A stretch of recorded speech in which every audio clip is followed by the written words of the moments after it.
আসসালামু আলাইকুম ভিউয়ার। তো চলে আসলাম কুয়াশা এগ্রো ফার্ম ও কৃষির চ্যানেলের পক্ষ থেকে। তো আজকে আমরা আলোচনা করব যে বেশিরভাগ কৃষক আমরা কোন কোন ভুলগুলো করে থাকি, কোন কোন ভুলের কারণে আমাদের সবজি চাষ বা ফসল চাষে আমরা লস খাই। তো প্রথমত বলবো আপনারা আছে মাটি সিলেক্ট করা। যদি আপনারা মাটি ভালোভাবে সিলেক্ট না করতে পারেন তাহলে আপনারা কখনোই ভালো ফসল ফলাতে পারবেন না। আর দ্বিতীয়ত জাত সিলেক্ট করা। যদি আপনি ভালো মানের জাত না নিতে পারেন তাহলে এক প্রকার যে আপনি লস খাবেন। আর আরও একটা ব্যাপার, সেটা হলো আপনি যদি সঠিকভাবে পরিচালনা করতে না পারেন তাহলে আপনি কোনো দিক থেকে কোনো ব্যবসায় লাভবান হতে পারবেন না।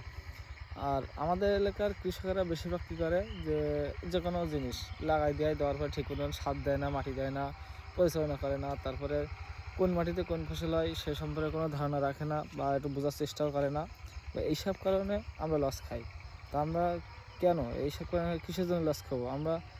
আমরা যথেষ্ট পরিমাণ ভালো বুদ্ধিজ্ঞান আল্লাহর রহমতে দিছে। তো আমরা প্রথমে একটা কাজ করব, সেটা হলো মাটি সিলেক্ট করা, যে কোন মাটিতে কোন ফসলটা হবে।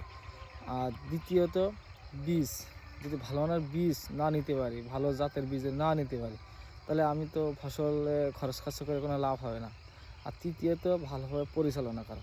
আপনি যদি সঠিক সময় সঠিক পদক্ষেপ না নিয়ে সার মাটি না দেন, পানি সেচ না দেন, তাহলে কখনোই আপনি সফলতা অর্জন করতে পারবেন না। আর আর সবচাইতে গুরুত্বপূর্ণ একটি ব্যাপার, সেটা হলো আপনার পদ্ধতি, চাষ পদ্ধতি। যে কোনো জিনিসের একটা পদ্ধতি থাকে। তো আপনি যদি এই পদ্ধতিগুলো সঠিকভাবে না করতে পারেন বা না জানেন, তাহলে আপনি চাষ করে মজাও পাবেন না, ভালো মুনাফা অর্জন করতে পারবেন না। তো এই জন্য বলি, আপনারা মাটি, বীজ, ভালো জাত আর চাষ পদ্ধতি এইগুলো অবশ্যই মনোযোগ সহকারে করবেন। আর যে কোনো জিনিস লাগানোর পর থেকে অবহেলা করবেন না। সময় মতো সেচ দিবেন, সার দিবেন, কী পরিমাণ সার লাগবে, কী কী সার দিতে হবে, তারপরে কেমনভাবে দিতে হবে, এই সবগুলো আপনারা ভালোভাবে সুন্দরভাবে দেখে শুনে করবেন। তাহলে ইনশাল্লাহ আপনি সবজি বা ফসল চাষ থেকে ভালো একটা টাকা মুনাফা অর্জন করতে পারবেন। তো আপনাদের সাথে একটি কথাই বলবো, যে আপনারা যদি বিভিন্ন চাষ সম্পর্কে জানতে বা নিয়ম পদ্ধতি বা ভালো ভালো সবজি সম্পর্কে জানতে আমার চ্যানেলের সাথেই থাকবেন।